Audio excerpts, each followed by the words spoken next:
Trip to the sanctuary, Las Lajas. Familiar trip. Climate condition the travel. The last Holy Week, I went with my family to the chapel of the Slav. I went with my wife and my children. Like the big cows, it was not very far. To pay 28,000 pesos.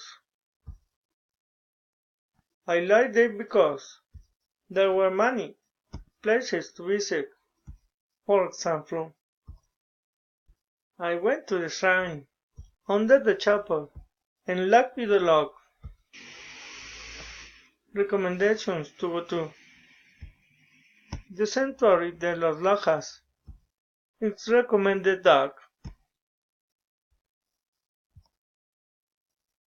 People walk with wedding corning. It is good idea that do.